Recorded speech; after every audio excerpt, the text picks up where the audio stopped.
Hi, everybody. I hope you can hear me. We're about 2 minutes out from 2 o'clock, which is when we'll get started. But I just wanted you all who have been patiently waiting to know that if you've got the sound on and stepped away from your computer or went back to reading your email or whatever it is, we're getting close to that time to come back. I know I'm guilty of that. I'll set something up and then rush off to do 5 or 6 other things just to come back. Just to make sure that my mic is working and people can hear me. Oh, someone already just put something in the questions that says the audio seems great. Fantastic. Hopefully people can hear me. There's 2 ways to communicate. There's the chat box and then there's the question box. The truth is we have about 1,000 people registered for this, which means we'll probably have around 500 or 600 show up. And then I'm not going to be able to answer all the questions as they come in. If I think what we'll do, and I'll mention this again, is that we will, I'll take a break about halfway through. I'll answer some questions, and then I will take questions again at the end. Somebody's asking for the phone number to call in for this event. Oh, the chat's been disabled. Okay, just use the Q&A box then.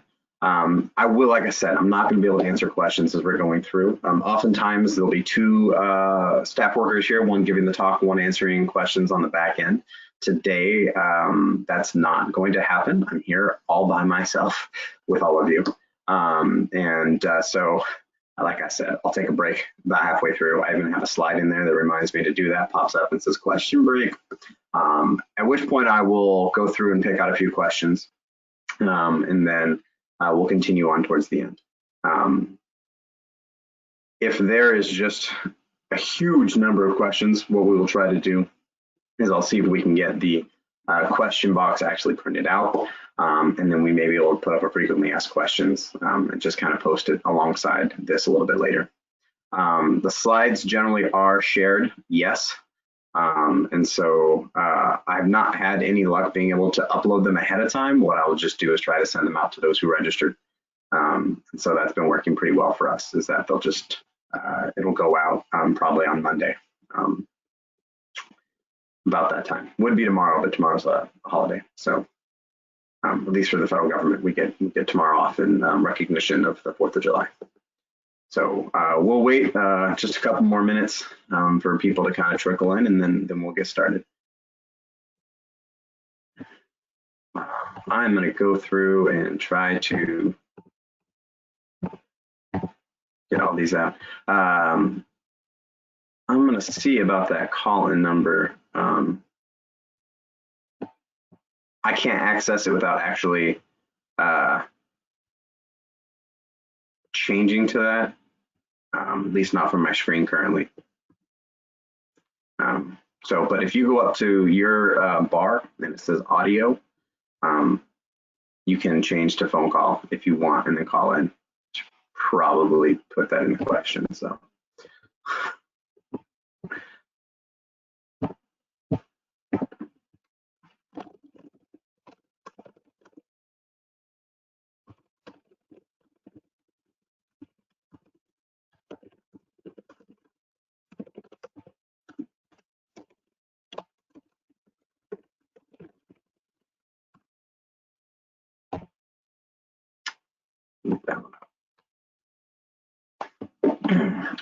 All right, well, we still have people filtering in here, but we've got a lot of information to get to.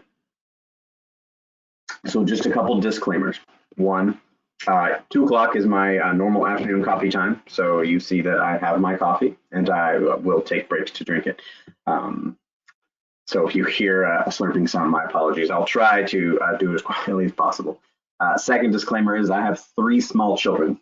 They are currently not here, but they may be arriving any minute. So I've asked them to be quiet, but they are 10, 8, and 6. So if you hear thumping, bumping, screaming, yelling, crying, giggling, laughing, or any other strange noises, I have 3 small children. It's possible that it's going to happen.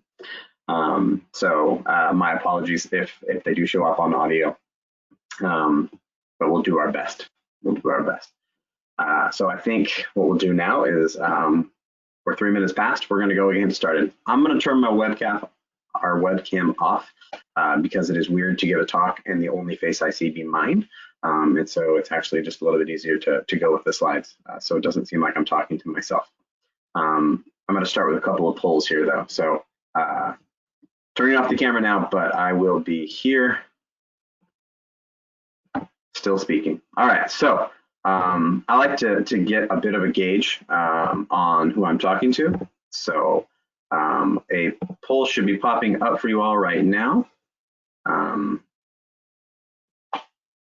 If you can go ahead and fill that out, let me know who my audience is. That will help me kind of gear my talk a little bit.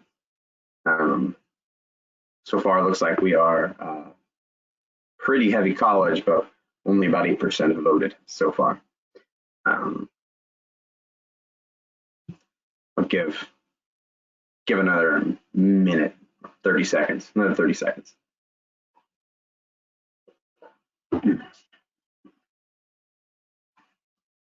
College and the postbacks are still big in the lead here, guys. So if you are anything else, man, you got to represent.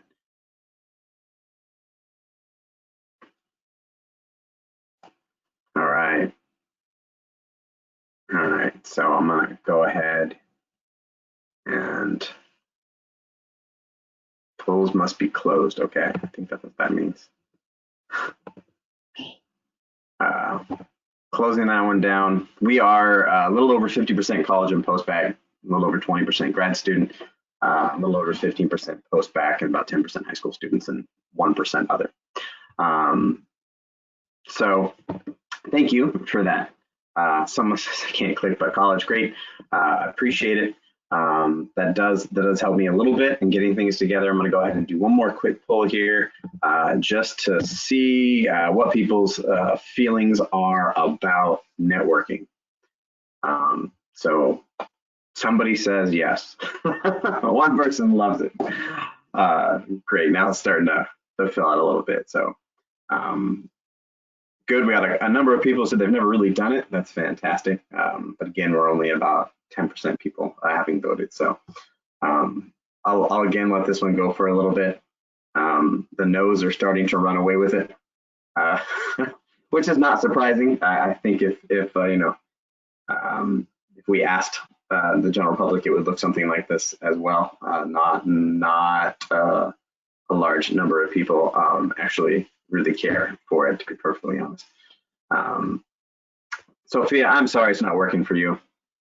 But thank you for letting me know that not really. I appreciate that.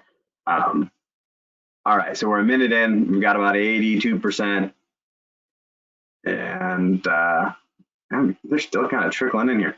I think that's going to be our representative, though. I think this is going to be a representative there, and so we're at about 50% no, and pretty even split between yes and they've never done it before. And that's about normal. Okay, so you should be able to see my slides again. I'm going to go ahead and get started, and we'll go from here. So as I said to people who were here a little bit earlier, one, yes, the slides will be shared via email a little bit later on. And I will not be able to take questions. There's 435 people currently sitting in here. And as you can guess, that would be an awful lot of questions. So I will take a break. We'll answer some questions that come in at that time. And then we'll go from there. All right, so let's get started. What are going to be some of our objectives of the talk here? One, I want to demonstrate the value in networking. Two, I want to define what networking is and what it is not. And then develop some tools to foster, maintain, and grow a professional network. And you'll hear me say a few times that the maintaining part of networking is the part where you're going to get the biggest return on the investment. And so I would also like to point out the wonderful alliteration of demonstrate, define, and develop. It's not often that I can get such great alliteration on my slides. So there we go. So why do you want to network? You want to be able to establish collaborations as a researcher. Networking is a fantastic way to do that, whether you're at a meeting or a conference, or just happen to see someone who does great research in an article or online and you want to collaborate with them. It's really great for finding mentors. If you've attended a lot of OITE things, you've probably heard a lot about mentoring and how important it is and how scientists really need multiple mentors. It's a great way to find career, personal and professional mentors. You can actually gain invitations to apply for jobs. They're a fantastic way to discover these opportunities to build up your resume to find that job that is perfect for you, whether that be leadership roles, committee positions, participate in professional societies. They let you investigate the viability of an organization or department in advance of an appointment. So what that means to me is when you start looking for a job, you want to know the company that you're going to work for, and you want to know that the culture is going to be right for you. And networking is the best way to do that, because you can look on their website, you can talk to leadership when they're hiring you, but the truth of the matter is that you're going to find out what an organization is really like to work for from the people who work for the organization. So you have to be able to find them, build a relationship so that you can get the inside information. It's really all about building relationships, which is that bottom one. In this case, we say for those of you who are in college or grad school, or even some of you a little bit more advanced, recommendations either for a job or for getting someone to write a recommendation for graduate school, medical school, an internship, or anything else you might be applying for. So what is networking? This is normally the time that if this were in person, I would get a few people to answer. I'm not going to do that because 450 people is a lot of people to get information from. I'm just going to go ahead and give you my definitions. So as a scientist, it is kind of our duty to make up incredibly complicated and difficult definitions for things. So I started with it as establishing and maintaining relationships between multiple individuals to the mutual benefit of all parties involved. But part of science also is taking something that is incredibly complicated and be able to explain it in a way that a larger audience can understand. So I would say it's meeting new people, growing current relationships, and figuring how each person can benefit from knowing the other. When you talk about networking, most people tend to focus on the first part there, meeting new people. And the truth of the matter is that yes, networking is sometimes about meeting new people, but networking isn't all about networking events where you go around and you try to fill out a bingo card of people who have done different things. Networking is really about relationship. I've often boiled it down to, I care about you. That's what networking is. It's showing someone that they actually matter enough to you that you know what's important to them. And to do that, you have to kind of build this relationship and you need to maintain it. And that's where the great value in networking comes from. And we'll talk a little bit more about why that is as we move on through. So in this slide, I'm being recorded, so I can't give my famous line of, on the record, there's two. I'm getting a note that says my audio quality might be experiencing a problem here. So let me pop out of there, check my internet connection. It looks good. If someone can just pop in the questions and let me know you can still hear me, that would be great.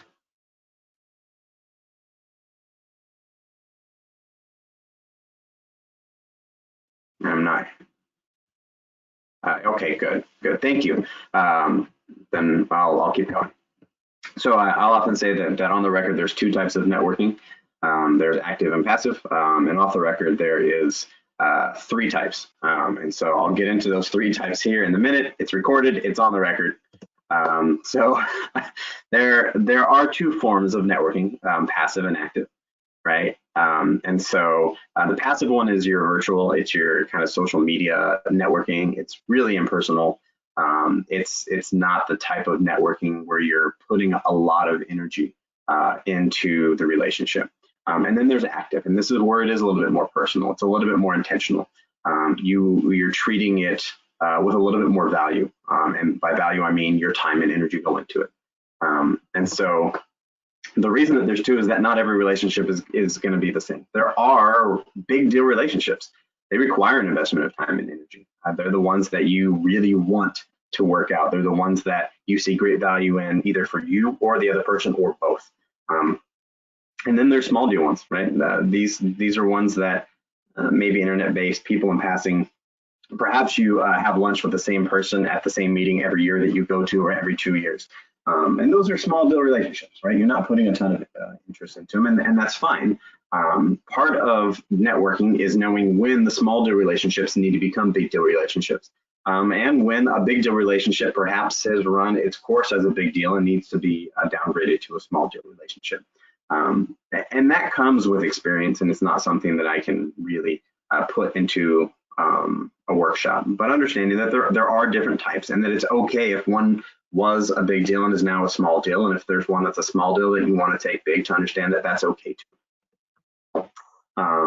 Oh yeah, so those the three types of networking that I mentioned. The three types of networking are that which can help you, that which will do nothing for you, and that which can hurt you. And so what I like to say is that it is real easy for a good reputation to go bad, and real hard for a bad reputation to go good. So you want to have a plan when it comes to networking. And so we're going to talk about creating that network plan real quick. So part of that is identifying the people that you want to meet. So these are people with critical knowledge, information, or contacts. So these are people that work at the company you want to work with. These are the professors at the school that you want to go to graduate school at. These are people who maybe run a program that you want to yourself build at your current institution, right? So these are people who have that knowledge and information that you want. And it's okay to target these individuals for networking. Identify who they are. You want to locate the key contacts and how to find them, where to find them. Are they going to be at the same meeting you are? If so, are they giving a talk? And so positioning yourself in the right place so that you can find these people that you want to interact with and allow yourself the opportunity to do that. You want to design some talking points ahead of time to make sure that you actually get the information that you want. So you have to decide what that is. Is this insights to a specific university, labs, companies, positions, openings? And then how are you going to get that information out of the conversation? But all of it starts with having a conversation. And so that's where this elevator pitch comes in. So I would hope many of you have heard of what an elevator speech or an elevator pitch is. But what it really is it's about a 30 to 60 second explanation of who you are. And so it's who you are, where you work, what do you do, and what are you looking for. It's okay to be very direct and specific a lot of times.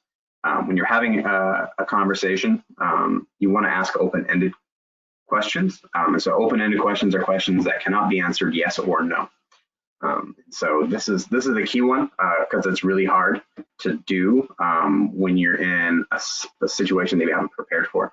You know, people will ask things like, do you like this? That's a yes or no question.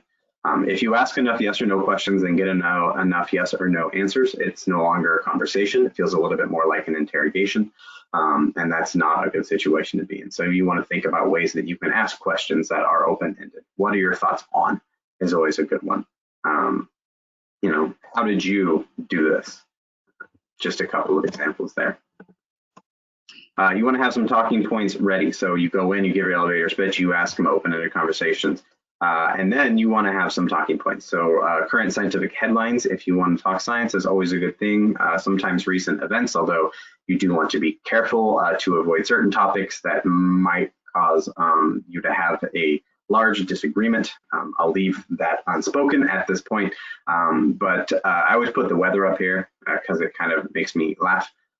Because I grew up in California, where for the most part the weather report would be cool and rainy in the wintertime and hot and dry in the summertime, and that was the end of the conversation about the weather.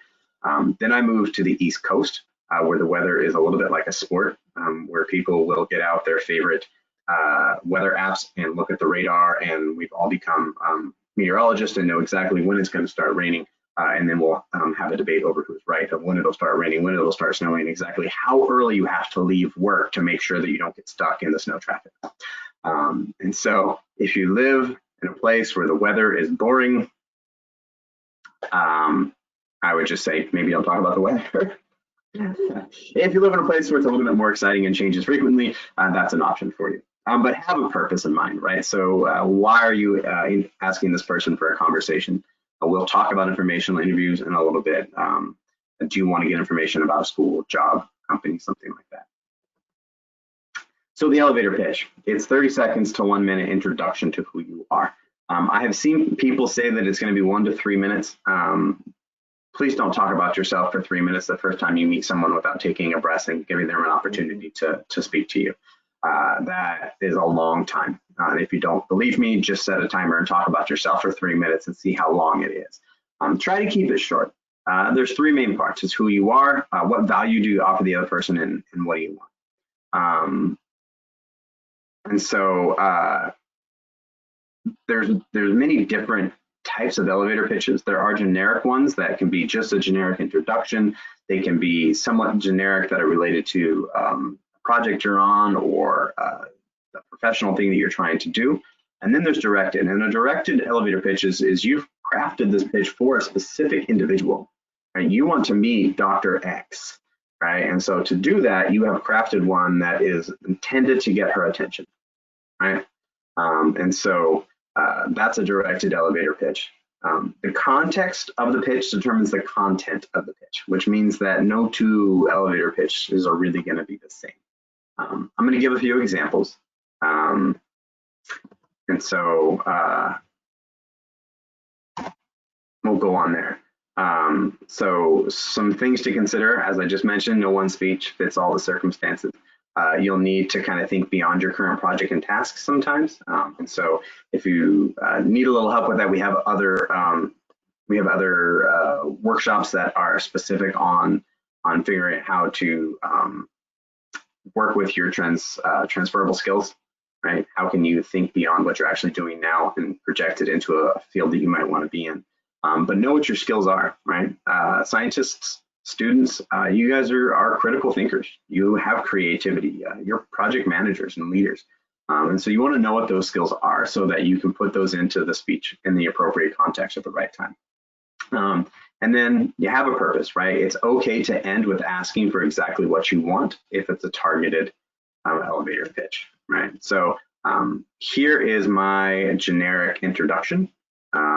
Hi, my name is Phil Ryan. I'm the Deputy Director for Graduate Programs and Student Services at the NIH Office of Intramural Training and Education. In that capacity, I work with early career scientists towards successful, I work with early career scientists to work towards successful and fulfilling careers by running a variety of graduate education and training programs, right? So it's who I am, it's what I do, it's where I work, and it's just all kind of in there. You'll notice that was not 30 seconds. Right? And still, it felt pretty long from my perspective to be introducing myself. I think we're all used to just saying, hi, my name is. And so practicing getting a little bit more information in there is a good thing because you want to practice that. So here's one that, again, it's generic about who I am. I'm not really targeting an individual, but I might be at a field-specific conference or meeting. And so I'm Phil Ryan. I work for the Graduate Partnerships Program at the National Institutes of Health. I help assure that 450 graduate students at the NIH are tracking towards graduation and planning for their future and receiving the resources they need to be successful. In particular, I run a program called the Translational Science Training Program that provides graduate students and postdocs a 2-day intensive education on the drug development process and many career opportunities in the field of translational science. What do you do? Right, so this would be me not knowing who the person is, but knowing that I'm at a meeting that happens to revolve around education and specifically education in translational science. This is who I am, right? I end with what do you do so the person can introduce themselves as well, but it also gives them an opportunity to ask specific things about my training program. It helps the conversation go on, right? I've given a few things, right? I work with graduate students. Well, maybe they work with graduate students. I say that I run a program in translational science. Well, if I'm at a translational science meeting, there's a pretty good chance there's a conversation starter as well. But if they run training programs, they might say, well, how much information can you really fit into 2 days? And so now our conversation gets going a little bit. Now this is a directed one. Right? So this is me going up and introducing myself to try and get someone to take a look at a program that I was developing. This happens to be the same one that I was just talking about. But you know, hello, Dr. X. My name is Phil Ryan. I'm a scientific program manager at the NIH Office of Intramural Training and Education. We're developing a new training program to introduce early career basic researchers to the field of translational science. We feel this training can better prepare our graduate students and postdocs to pursue a career in industry. As the VP of Translational Research at your company, I would really appreciate the perspective someone working in the field could give on our curriculum. Would you or a colleague have time to either meet and discuss the program or provide some feedback over email? And so this is directed. This is about a specific project. It tells the person what I'm looking for at the end. This is a busy person, VP of Translational Research at a large pharmaceutical company. I'm coming in, I'm not wasting any time, right? I have a program. I want somebody in your company to take a look at it and give me feedback on what you would like to see into it. But if you're carefully looking at what I have up here on the screen, you'll see a value to this person as somebody who is hiring scientists. We feel this training can better prepare our graduate students and postdocs to pursue a career in industry. Now imagine you work in industry in translational research. And I'm telling you, look, I've got a whole bunch of trainees here that will come in with the base knowledge.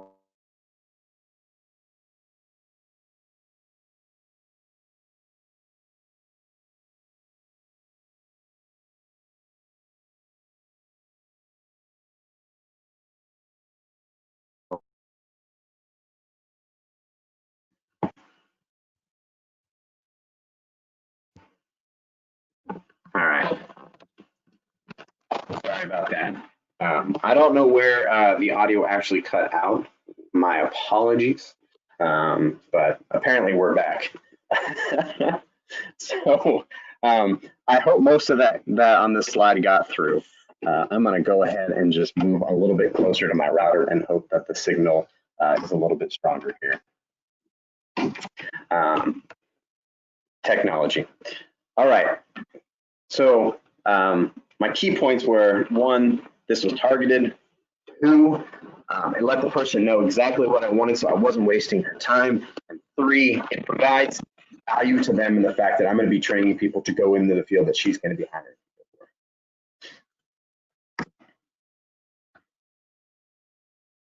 for. All right. So you've introduced yourself. Maybe you've had a decent conversation because you you made sure that you asked open-ended questions. And so maybe this is a good time to give my last bit of advice on this, but I think I have it at the end also. You do the elevator pitch, you have a conversation. If the conversation is going great, and this is the first time you've met them, when the conversation is going great is the time to end the conversation with something that shows respect for the person's time, but it leaves them wanting more, right? You say, I know you're a busy person and there's probably a lot of people who want to meet you. Thank you so much for your time. I would love the opportunity to follow up with you later. Can I send you an email and we'll set up a time to chat? Most people, one, really appreciate the conversation ending before it gets to the point where it's awkward, right? Because if you end the conversation with it going great, like I said, it leaves them wanting more. If you end the conversation when things are at this point, then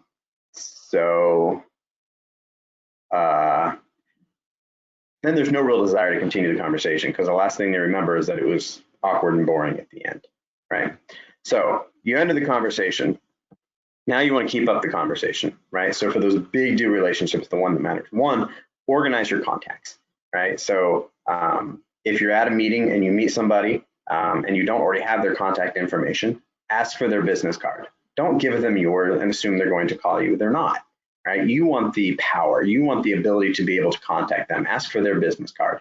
But then when you're done talking to them, they've gone off and you've gone off somewhere else, you're going to flip that business card over. You're going to write down exactly what you talked about so that when you write an email, like right after you're done, maybe not as they're walking away from your phone, that's a little too soon. But you know, when you go back home that night or back to the hotel if you're at a conference, send them an email. Tell them how much you enjoy talking about the specific thing that you have written on the back of your card.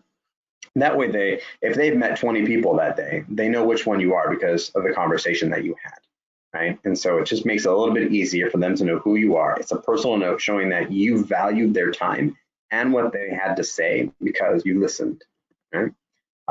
And then you're going to foster the relationship, right? And so you're going to do that by following their school or their company or their program on LinkedIn or Twitter.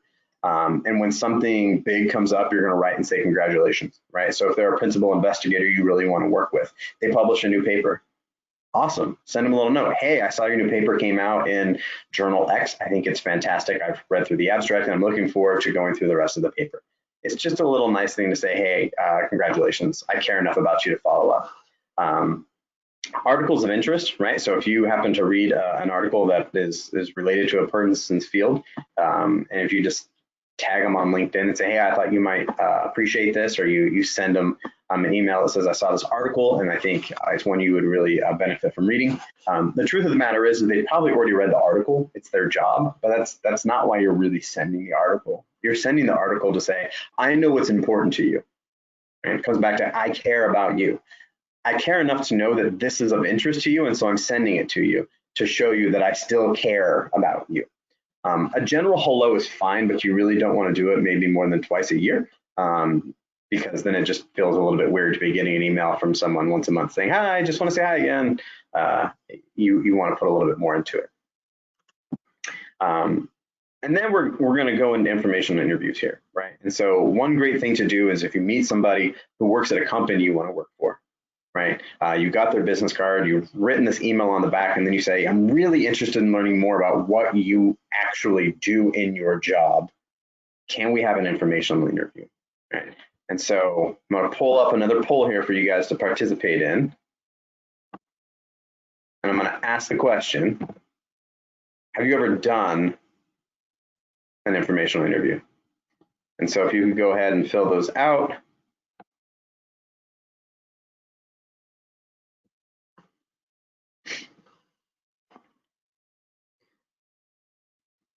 All right, at about 8% of the voting, the no's are winning handily here.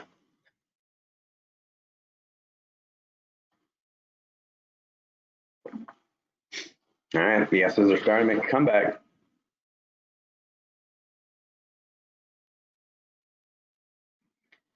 I'll give it just a few more seconds here. We're at about 75%.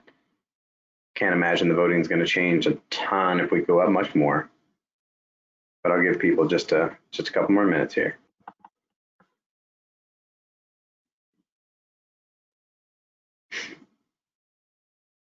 All right, at just around 80% of the vote, we have about 68% no's and 32%.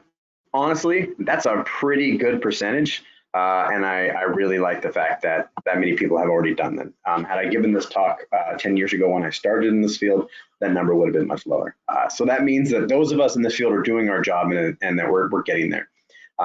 So I have a bunch of people asking, what exactly is an informational interview, which would probably be the people who've done a no there. So what an information interview is, it's an aptly named tool where you're interviewing someone to get information. You're not asking for a job. What you want to know is, what is their job really like?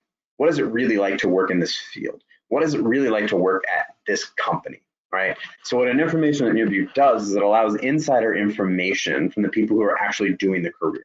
It's one of the most beneficial ways to get information about a career that's out there. There's data to support this. It's not published just yet. And while I do have the graphs from my colleagues who are doing it, I'm not willing to put it on a recorded thing yet because they haven't published it. But the data is striking that it is more useful than any other tool out there right now for getting information that is useful to your career. So it allows that insider information. It helps prepare strong applications for both jobs or programs, for grad school, for medical school. It's a good way to find a career path or even find out about current job openings, but you are not asking for a job. When you ask someone for an informational interview, you're asking to interview them to get information, not a job. If you say, can we do an informational interview, and you ask for a job, you've gone in under false pretenses, and that person is not going to trust you, right? So you can't go in asking for a job. It is okay to say, hey, you know, are there other people that I should be talking to in the field? And that's kind of known to say, hey, do you know if anybody's hiring? And that's fine. But don't ask for a job. The 4 goals of an information interview. You want to start with the present, right? Tell me about your current position. What's on your to-do list? I'm not a big fan of the question that says, tell me about your day-to-day. I don't know many people who have a day-to-day anymore, right? It's not the same thing every day. Every day for me is different. And to be perfectly honest, I don't know what my day is going to end up being like until it's done. It's rapidly changing, as are most people's, especially now. And so if you're going to come in and ask me, you can say, hey, tell me about your current position, but also say, what's on your to-do list right now? Right? What is it that you're working on currently that needs to get done? And it just allows me to focus a little bit more on what I'm doing. And it gives you a better idea of what I actually do during the day at my job. Ask about the past. How did you get into the field? Right? What did you do when you were in my position as a trainee or a student to prepare yourself to get into this? And the future, what are the long-term opportunities in the field? You can ask, is the field that you're in now, do you see it expanding? Are there going to be a lot more jobs in this field? Do you see it contracting where there's going to be fewer jobs in the field? What do you see as your next step? And so that allows the person to say, well, once I go from here, the next ladder up or next rung on the ladder up that I'm looking to take is this. And so then the last one you want to ask for is any advice, right? Are there people I should talk to? Is there feedback on my informational interviews? Questions that I didn't ask that I should be asking? Are there professional societies worth joining? And then you see this one, insight into possible positions. It's okay to say, hey, thank you for taking the time. After talking to you, I'm really, really interested in this field. If you happen to hear of anything opening up with, you're within the field, please pass it along and let me know. Again, you're not asking for a job in their company. All you're saying is, hey, if you happen to know if things are going to be opening up, let me know. It is estimated that more jobs are found through information interviewing than any other single source at this point. I think this is question break time. Okay. How am I doing on time? Let me take a look at my clock real quick. We're about halfway through. So let's jump into a couple of these questions and then we'll get into using LinkedIn.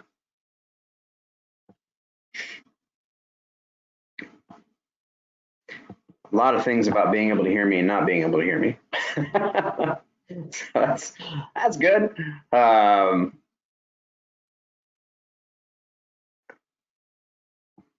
Okay.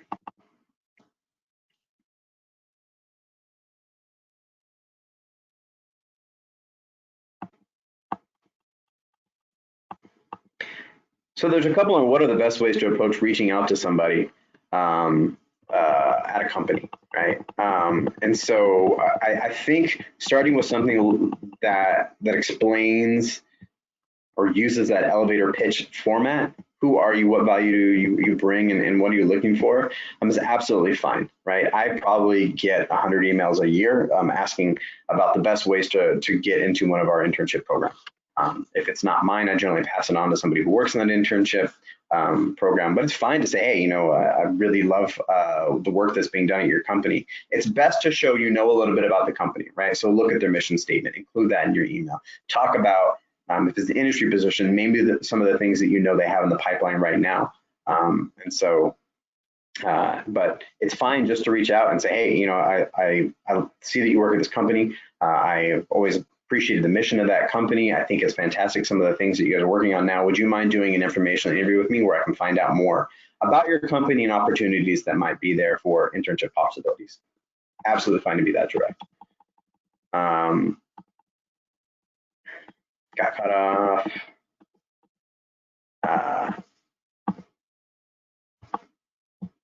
With directed networking, what if you don't have anything to offer the person? Okay, so this is a great question, and a question that a lot of people want to know. One, I would say you never know what value you bring to the relationship because you don't know what the other person needs. You don't know what the other person is interested in.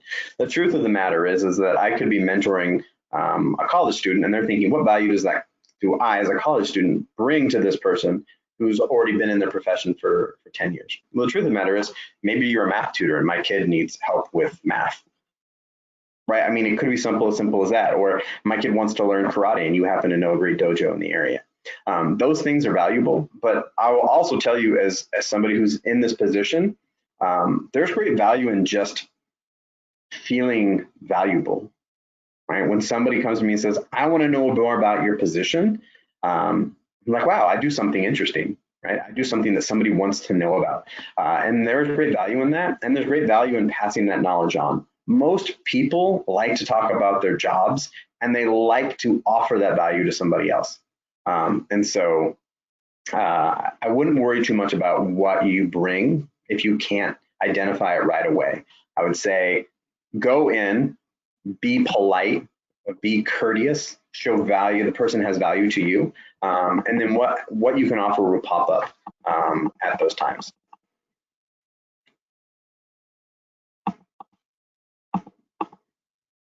So this is a great one. This person found an alumna of their school on LinkedIn, asked about her position. They went back and forth with some emails, but then they ran out of questions. How do I avoid the awkwardness of ending the conversation over email? I'm a very direct person, and I would just say, hey, thank you very much for all the information you've given. I really don't have a whole lot more questions at this time. I would love the opportunity to just check in every now and then, and if you happen to come across any information that you think might be useful for me, please pass it along. It's showing value for what the person has done, but it's also showing value for their time moving forward, that they don't have to worry about the relationship either if it's gone cold. You just say, I really appreciated all the wisdom you've shared. If you think of anything else I might want to know, please hand it on. Thank you for your time.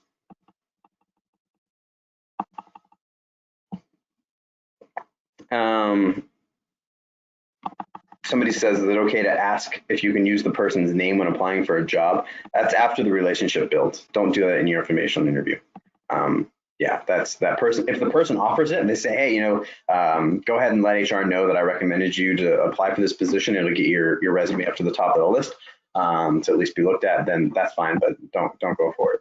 I am seeing a lot of questions and I'm running out of time here. And so again, we'll try and do, somebody says, can you do an information interview with me? Yes, email me.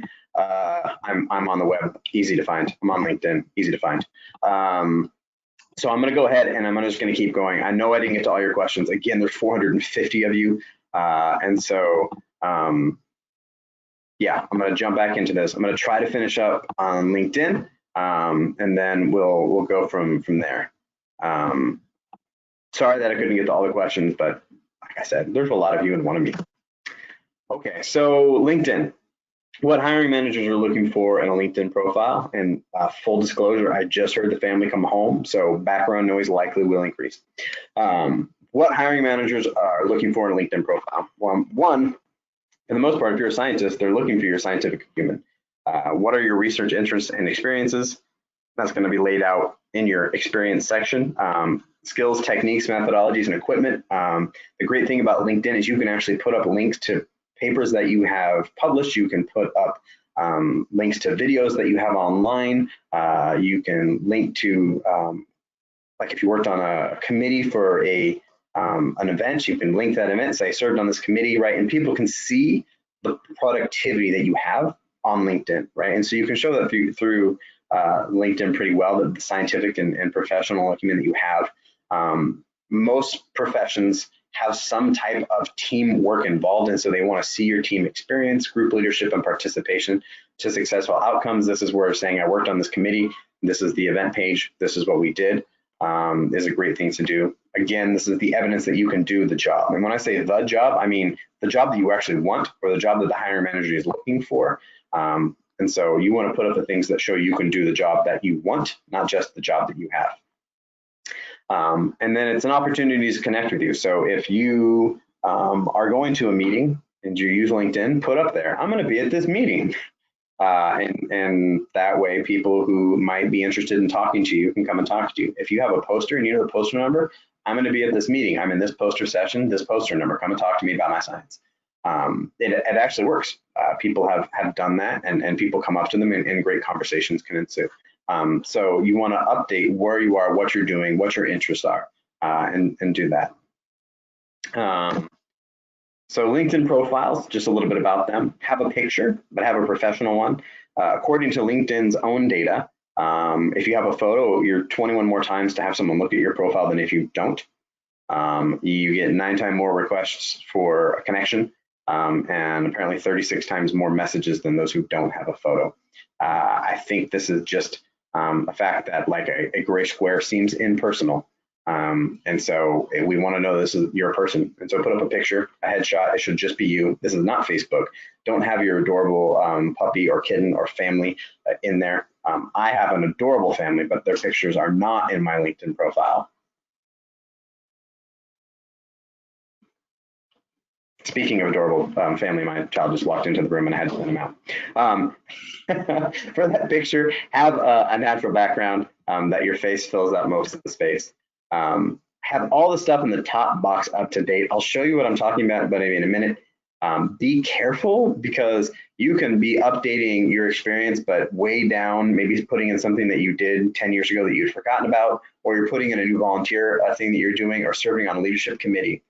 And all of a sudden, at the top of your LinkedIn profile next to your picture, it says that your job is volunteer at this particular outreach committee. And that's not your job. That's just another thing that you do. And so you want to be careful about that information. Make sure it's relevant to people outside of your organization. So I can speak for people at the NIH that we have a real bad habit of using acronyms. And so if you happen to be a trainee at the NIH, I'm going to tell you right now that an IRDA means nothing to anybody outside the NIH, so don't put it in your profile because it doesn't mean anything. And so you want to put something that's relevant. You're a post-bac researcher or a PhD graduate research assistant or whatever it is, something that makes sense to people everywhere. You have an opportunity in your LinkedIn profile to put a summary. And this should reflect a little bit about your personality and what you want. It's kind of your opportunity to sell yourself. A lot of the form stuff that you fill in is pretty impersonal. The summary can show a little bit about your personality, and I'm going to show you what that looks like in a minute. Make sure all university and professional affiliations are there, because you just never know what connection you have with somebody that you want to have a connection with, right? I have been contacted by people from UC Davis, my alma mater, and they're like, hey, I went to UC Davis, let's connect. And I'm like, sweet, someone from UC Davis, let's connect. And so you can build your network pretty easily by simply putting up your university and professional affiliations. All right, LinkedIn profile. Granted, maybe slightly misleading since this picture is from many, many years ago and I don't look quite that young anymore, but it's just my head. It's got a fairly neutral background. You'll notice this part here, right underneath it says Deputy Director of Graduate Programs and Student Services, because that's my current title. That's the thing that I'm saying, that sometimes you'll be updating another part of the profile and the algorithm just decides that that's your newest position and it bumps it up to there. And so I have had this pop up and say, Philip Ryan, youth ministry volunteer at my church. And I'm like, that's not what I do, right? And so you want to be careful about that and fix it. Summary. I have 2 examples of summaries that I've used. One was when I was looking for a job that I currently have, right? And so I was in a temporary position. I wanted to get a more permanent position. So I was like, well, let's start looking for a job. The summary is I do program management and project management, and just kind of highlighting this is what I do for program management and this is what I do for project management. That way people knew I was looking for a job in program management, project management, and they can see the highlights really quick. This is what mine looks like now. I love my job. I'm not looking for another job. At this point in my career, actually, some people come looking for me to fill their position, right? So I love my job. So I just say it, why I love my job. I work with both established investigators and some of the brightest students in the world. I help students reach their career and scientific goals. I work with trainees at all levels from high school through postdocs. I see great science, meet great scientists, and help them go on to great careers. And I work with some of the most amazing people who are dedicated to training the next generation of great scientists. You can read that as I have awesome coworkers. Yes, I have a pretty awesome job, right? What this does is it shows, one, I do a lot of work and I work with a lot of different people. But 2, it's a very positive thing, right? It looks as if I'm a very positive person to work with. I like to think that I am, but that's what the summary does. It shows a little bit about my personality, right? All right, so your LinkedIn profile is also your online resume. So a little bit about resumes, right? This is what's known as a resume heat map, right? So what they did is they tracked the eye movements of hiring managers who are looking over CVs and resumes, right? And so where you see the red and the yellow is where they spend a lot of time, and where you see the white or the gray is where they spend almost no time.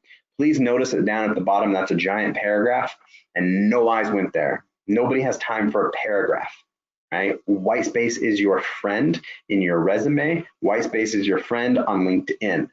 And you'll notice that it's mostly over here on the left-hand side, right?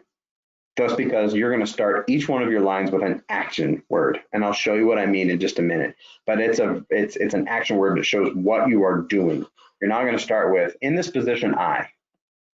No, that's not going to be a line. You also notice that they care a lot about education, but they're looking over here at the degree of the education that's on the bottom right hand of these two things. They don't really spend a lot of time looking at where the degree came from. They just care, do you have the degree, right? So there's your information. LinkedIn profile, okay, so here it is. I'm the Deputy Director of Graduate Programs and Student Services. So I serve as the director or co-director of these things. In student services duty are I provide, I work, I facilitate, I direct, I address, to organize, provide, to communicate, track. Those are the action words that I'm talking about. All right, there it is. Provide, work, facilitate, direct, address, organize, provide, communicate, track. These are the words that they are looking for when they're going through. If you look at a job posting, you're going to see that they want somebody who has provided whatever, or worked with whatever, directed whatever, right? And so now they can go in, they can look, they can see, are those keywords there? Yes. Then they can keep reading along the information. It just draws the attention where it's going to be, and it puts the action word right there so they know they want to read more. When you connect with somebody on LinkedIn, and I saw a question come up about accepting requests from people you don't know, of course you can. People do it all the time. The question is, do you want to? And one of the things that I will always tell you is that you're more likely to get somebody to say yes if you've done a personal question, right? So if you go and you clicked on someone, you want to connect with Dave, whoever Dave is here, right? This was a generic person I pulled up just for the thing, right? It used to have this question, do you know, how do you know Dave? But they've gotten rid of that. And it's just simply asking, do you want to add a personal note? Yes, you do. Because when you send this, I'd like to add you to my professional network on LinkedIn. It doesn't say anything. It doesn't say how you know them, why you want to know them. Right? And so I give this example of I wrote to a colleague of mine. I said, Megan, we were classmates together in the GPP. I now work as the Director of Student Services for GPP. Much of what I do is build networks between alumni and current students. I'd love to link in and catch up. She knows who I am. She knows why I'm contacting her. She accepted. I did take out the other one. Okay. But make it specific, right? I actually once wrote somebody when I was looking for a job. I said, hey, I saw a job posting you have. I read a couple of your things. I'm interested in talking more. That person immediately accepted. I'd had a phone interview the next day, and I was flying out the next week for an interview for that position. I ended up not taking the position. But if you're direct with people and let them know why you're contacting them, they're way more likely to accept your invitation. All right, so off of LinkedIn and just ways to expand your network, I'd say start here. And by here, I mean this summer virtual enrichment program that OIT is offering here, right? Keep up with presenters and organizers. If you happen to be in a discussion group at some point, keep up with the other participants that you connect with. Do information interviews. The data that I'm not showing you because it's not published yet is clear. It is the most useful thing you will do to gain insightful information into the career you want. And then develop a networking map and be intentional. So what is a networking map, you ask, right? So a networking map is a tool that helps you know who are you going to target and how, right? So it starts with who do you know? These are the people in your office or your lab or your classes, right? The people you interact with day to day. And you're going to put names in there. And then people in your professional life. So if you're in a lab, these would be the people maybe in your section or your department. They work on the same floor. You run into them once a week or whatever, maybe a couple times a week. You're not as intimately related to or intimately related to the details of their work. You don't know exactly what they do, and they don't know exactly what you do, like the people in your actual lab group. But you still know enough about them professionally, and they know enough about you professionally. Right. And then there's folks in your professional community, people that are in the meetings and the conferences that you go to. These are people that you run into online in a group about a particular thing, right? So this is your professional community. And then folks in your personal community. Believe it or not, you never know who somebody knows. Right, so I will give you an example. When my wife and I were expecting our first child, we were waiting to close on a home. There was some time frame in there where our lease ran up where we were, and we weren't ready to close yet. And so we lived in the guest room of some friends of ours.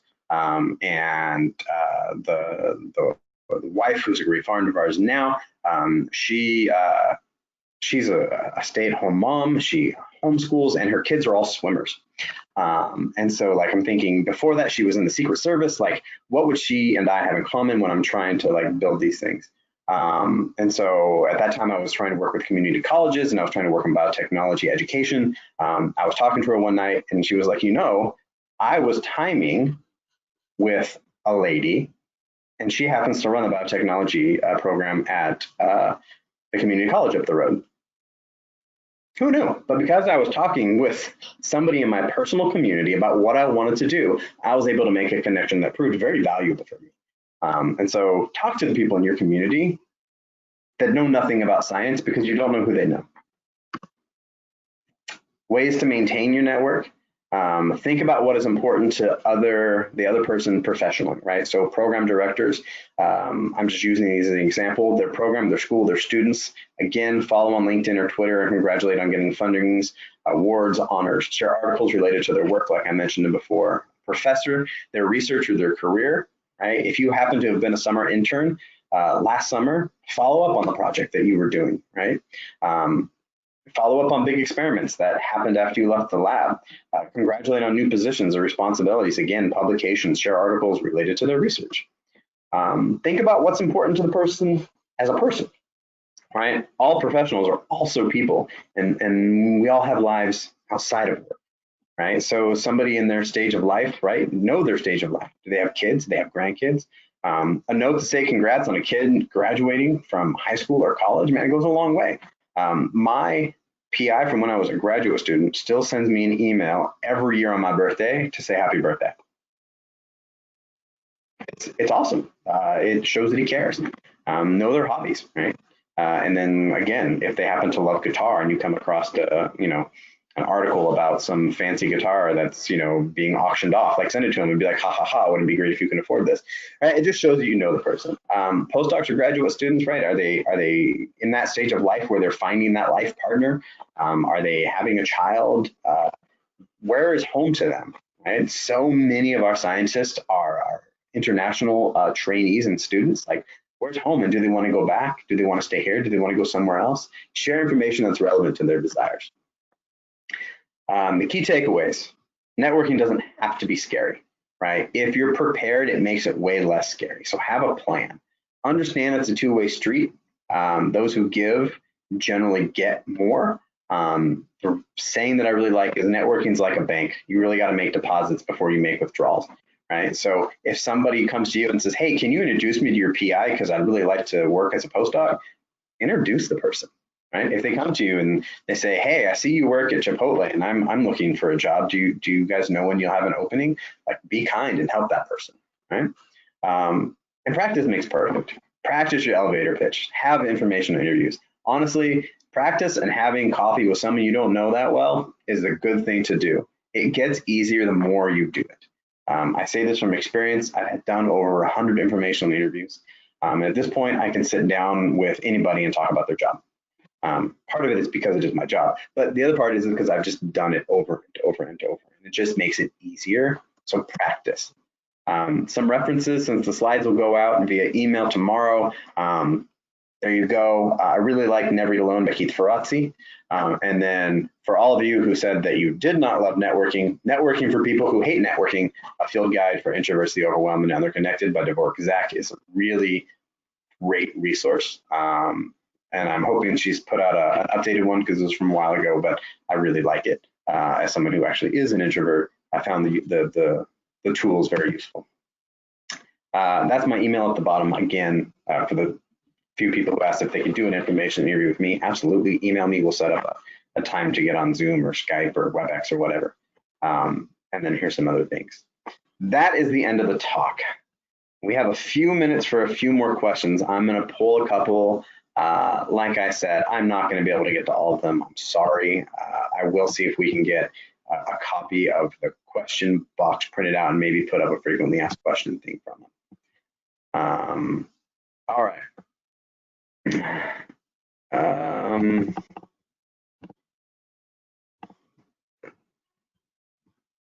All right. Someone says, should we directly connect with past mentors on our own, or should we email them first and ask for a connection? If they're a past mentor, like, go ahead and reach out to them and say, hey, I know it's been a while since we talked. I actually still occasionally reach out to my post-bac mentor, and that was decades ago at this point. And you know, every 3 years I'd send an email or so, and I'm like, hey, just want to fill you in what's going on. And so it's absolutely okay to reach right out to them. A lot of questions about cold emails. Yes, they're okay to do. They're better if you can get a warm introduction. Right? If you happen to know somebody who knows that person, asking for a warm handshake or warm introduction is a great thing. But go ahead and do the cold email. Understand that a lot of people are going to ignore your first email. It's somewhat of a screening technique, right? Are you interested enough to follow up, right? And so if you send a cold email, one, keep it short. No one's got time to read a ton of emails, especially right now. Email and Slack messages and everything else are just the way we communicate, and there's just so much written stuff to get through in a day. So keep it short. Who are you? What do you want? Right? Be polite and professional. When they don't respond after about 5 to 7 days, go ahead, go to that initial email, respond to it, make sure that they're actually in the toolbox, and you didn't just respond to yourself. And then say, hey, I wanted to follow up on the email I sent you last week about the possibility of doing an information interview. Would you please be willing to do it? Someone asked about actually a couple of people have asked about the value of LinkedIn profiles at early stages of career. I think so. One, just for the practice of keeping it maintained, the practice of going back and saying, oh, I didn't word that right. I want to go ahead and word this better. But also it gives you the time just to think about your career and what your accomplishments are. When you sit down and say, what am I going to put in this section? You've done stuff. Right? And if you haven't, you need to start doing stuff. And that's a reminder that you should. But I think having a LinkedIn profile is important. And even if it's just to give you the practice of having it and making it well. Lots of thank yous and you're all welcome. Somebody says, should you list your scholarships and awards from high school on LinkedIn if you graduated 10 years ago? Probably not. Right? The idea is that you should only go back like one level. So if you have a PhD, you're going to list your PhD and your bachelor's degree, right? If you have a master's in there, then the three of them. Same if you have a master's, list your bachelor's. If you have your bachelor's degree only, then if you did community college work, great, list that. But if you're in college, then listing the stuff that you accomplished in high school is perfectly relevant. Once you're out of college, then you're going to be listing the stuff that you did while you were in college, and so on and so forth. So you're basically always listing about one level back when it comes to that type of stuff.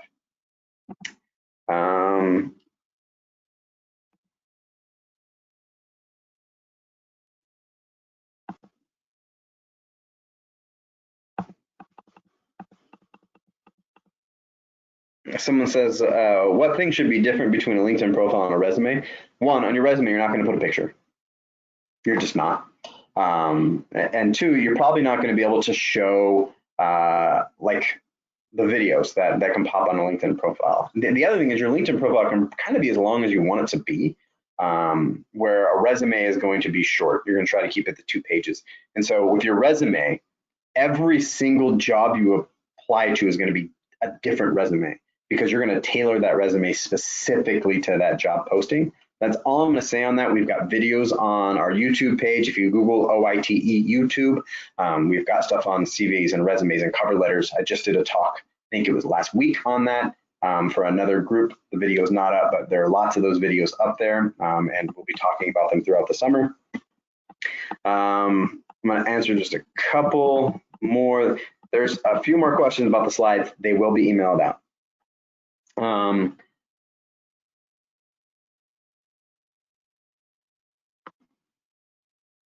All right, so this is a question that's come up a couple times. Basically, if I don't know anybody who works where I want to work or get an internship or get a job, how do I go about finding those people? It's okay to go to LinkedIn and search by the company.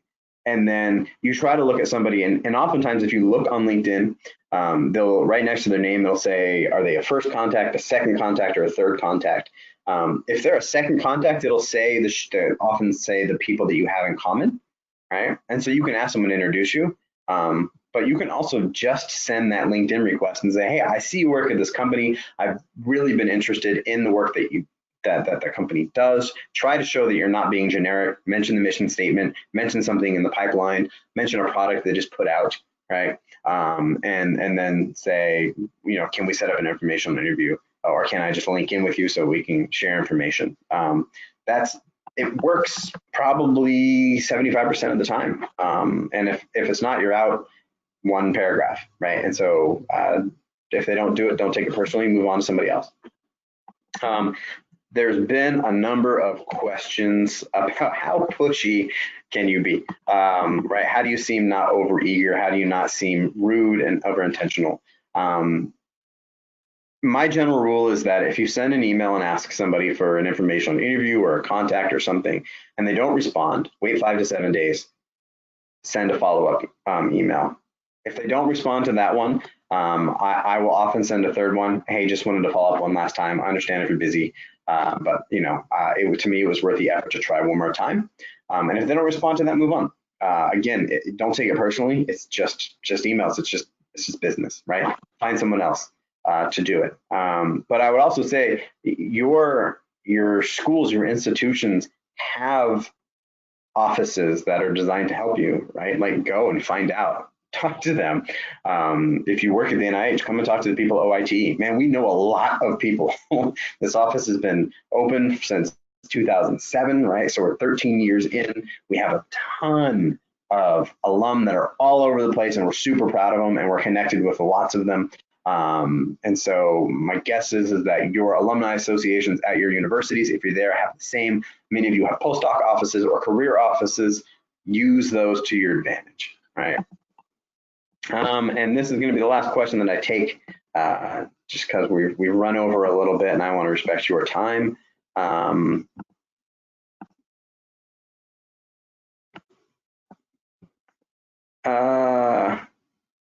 Couple of questions about keeping up the relationship after the first informational interview. Send an email that says thank you as soon as you're done, right? But then you should be taking notes during your information interview about what the person says. And if they give you advice on something to do it, and then share the outcome of that, right? If they said, hey, you should read this book, write back and say, hey, I'm going through this book and I really loved this point. Thank you so much. And they'll say, oh, you're welcome. I appreciate that you took my advice and read that. Or you can say, hey, I've been reading through this book. I have a few questions. Can I ask you about them? Or you told me to contact this person. I did. They had these few things to say. Can I ask you what your thoughts are on them? Right? It's just about finding a way to keep the relationship going and questions going. If they happen to mention anything that you have expertise in, say, hey, I remember when we were talking, you mentioned that your kid was really interested in going to a soccer camp that's a little more advanced. In my area, there's this organization. I just thought I would share it with you. Just show that you've been listening and that you care. Again, networking kind of boils down to I care about you. You're worth the time. You're worth the effort to make that. If you have questions, my email is there. Go ahead and email me. I will do my best to respond to all of you. If I don't, wait 5 to 7 days and follow up. And I will more than likely respond to that one. So thank you guys for your time. I really appreciate it. Take care. If you are here in the United States, have a safe 4th of July. And I will talk again at some point. And I've got to figure out how to end this thing now.